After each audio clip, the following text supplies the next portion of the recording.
Assalamualaikum warahmatullahi wabarakatuh. Perkenalkan, saya Suci Latifah. Pada video kali ini, saya akan membahas tentang pentingnya personal hygiene untuk mencegah penularan COVID-19.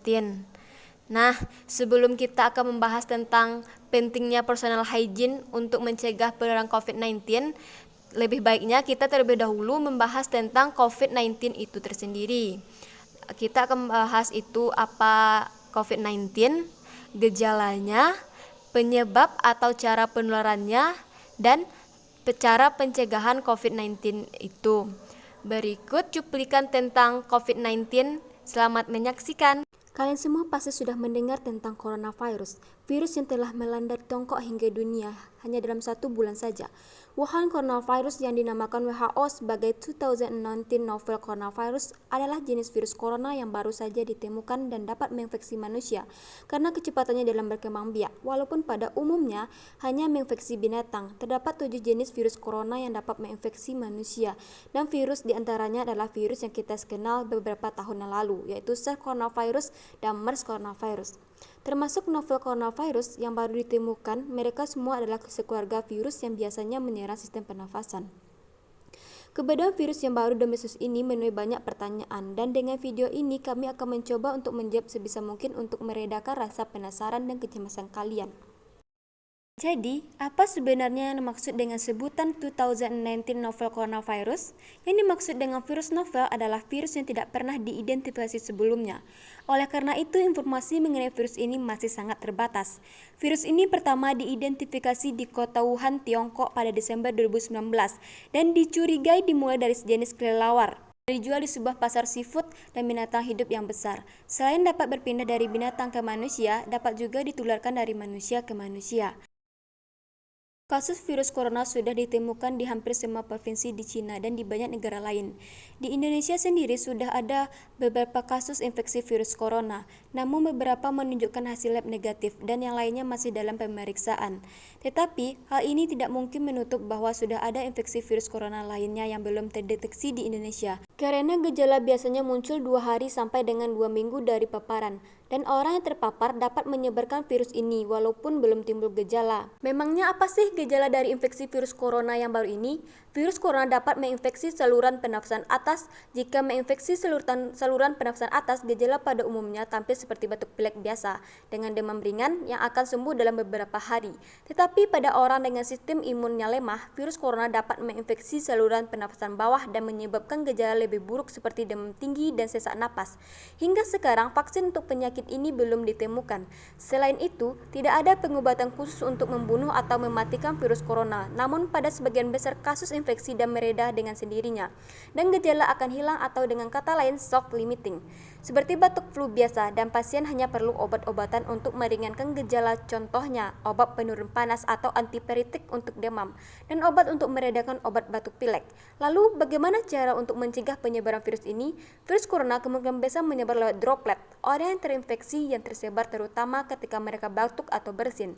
Oleh karena itu, jika Anda atau seseorang di dekat Anda memiliki gejala batuk pilek, demam, atau sesak napas, terutama jika mereka baru datang dari negara terjangkit dalam 2 minggu terakhir, kalian bisa menggunakan masker surgikal dan ganti sesuai kebutuhan sekitar 3-4 kali sehari.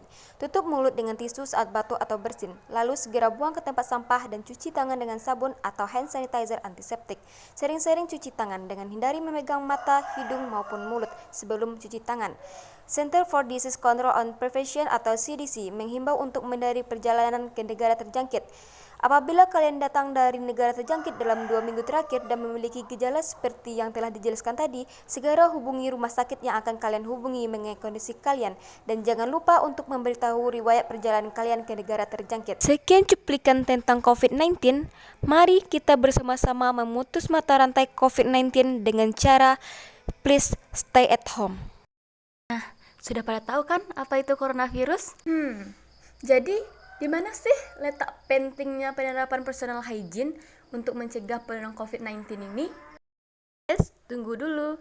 Jadi, pengertian personal hygiene atau hygiene perorangan atau usaha kesehatan pribadi adalah upaya dari seseorang untuk memelihara dan mempertinggi derajat kesehatannya sendiri.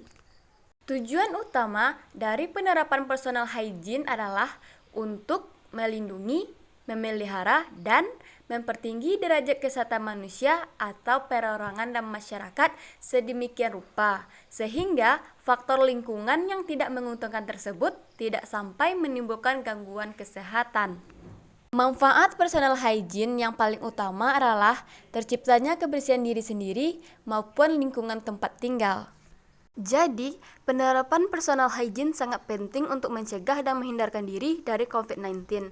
Dan juga, penerapan personal hygiene merupakan salah satu upaya untuk memutuskan mata rantai COVID-19 ini.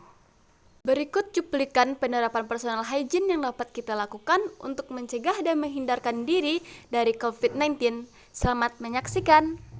Penerapan personal hygiene yang pertama yang dapat kita lakukan yaitu memelihara kebersihan diri, pakaian, rumah, dan lingkungan.